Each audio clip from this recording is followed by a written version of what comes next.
The United Way of Central Ohio finds that household stress negatively impacts children, claiming, childhood trauma and stress can be corrosive and damaging to childhood development and success for children in poverty.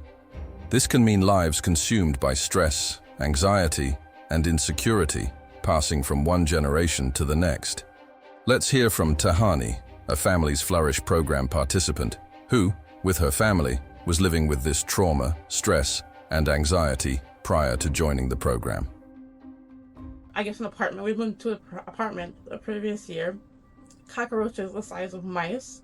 The banister and the third stair board were broken. The water heater was broken, all of which the landlord would do a quick fix, where it was fixed for 5 minutes, but if you touched it or used too much hot water, it would just break again. So it really wasn't fixed. Back before I was in Families Flourish, I can remember living in a house with cockroaches in the wall, and I can remember living with the floor genuinely breaking apart on me and worrying about if my mom would trip and fall up the stairs every time she would go up. I remember my sister had to make sacrifices, like living in the bedroom, like in the downstairs basement with cockroaches crawling all over her every night. I remember she had to sleep with that almost nightly, and she was terrified of bugs. She was horrified of bugs, so that broke her. I know it did. Then she had a swing set slide that was stolen off the porch. I mean, who steals a baby swing set? It was one of those little step 2 plastic ones, not worth very much, but who steals a swing set? Non-stop stress is what that was, just non-stop stress. I remember with the financial situation being the way it was, I almost didn't want to be home a lot because it was stressful in the house. You could feel the negative energy a lot because we were struggling to pay bills. If I could work every single hour and then some overtime that was assigned to me, I could pay all my bills, feed the kids, and be comfortable without stress. However, if there was illness in my home, if I needed to take time off for doctor's appointments, if I needed to take time, any time that was not paid caused us to be behind in something. Basically, they're going back to that robbing Peter to pay Paul, right? So you're just in one crisis mode, and it did seem, unfortunately, when you are in that mode, it does seem that something happens every week. I was working in an hourly customer service position. Basically, what that means is I had to get up at 5 a.m., get my baby to daycare, leave my kids at home, the older two, because they were going to go to school, and wait for the school bus to pick them up, and hope that they got on the school bus, that I wasn't going to have to leave work because I had to be at work at 6 to come back and pick them up to get them to school. Each day driving away, you kind of feel this feeling of dread. Is everything going to be okay today? Are they going to make the school bus? Is something going to happen? Are they going to oversleep? Is something going to happen on the way to the school bus? Because the neighborhood wasn't that great either. But I knew I needed to find something better. I needed benefits. I needed a salary. I needed all of these different things.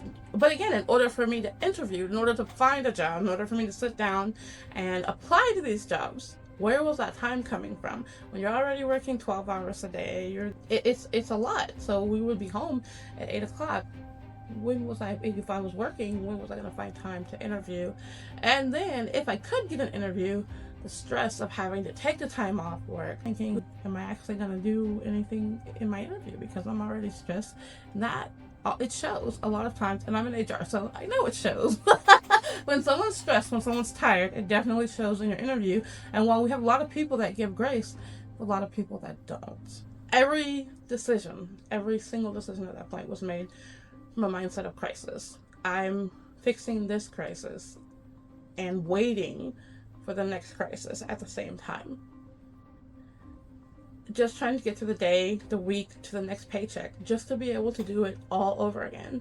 You cannot make a plan in a nonstop crisis. You cannot make a plan in a crisis mindset.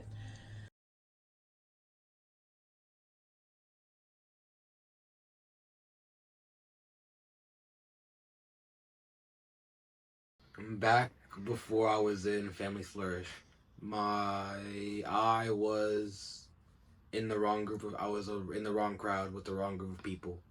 Those people today are most likely selling pot on a corner somewhere, doing bad things somewhere.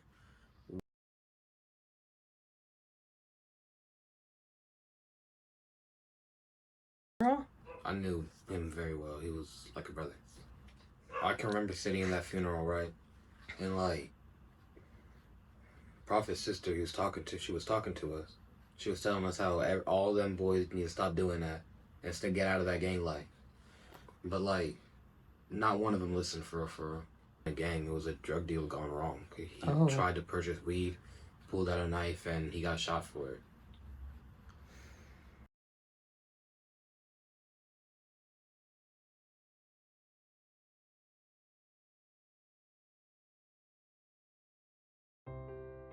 But one of the things that I really am into is creating that first step of generational wealth. I didn't have it. I'm not gonna have it at this big age. We won't talk about what age that is, but but my kids will. My kids will have it instilled in them, and they all have whole life insurance. I have my 401k. There's a college fund. There was a college fund for Brandy. There's a college fund for Bubby. There's a college fund for little Buggy. Now I will say that these college funds were not equal because unfortunately I did start very late in the older two. But more than likely, Buggy's college will be completely paid for. My mom's had a lot less stress on things like bills. She learned how to financially manage herself. She's learned how to mentally manage herself a lot better, and it shows in almost everything she does. She's honestly amazing. While I am thriving in the best of ways I could, thank you to Family Flourish so much. I am in a criminal justice class at Tolles, and I have the most wonderful friends who want to help people and want to make the world better. I've been giving every opportunity I could, and I can't wait to take advantage of them. I'm gonna get to go to Columbus State, and I'm gonna maintain my friendships along the way. It's really just an absolute privilege to be a part of this corporation organization.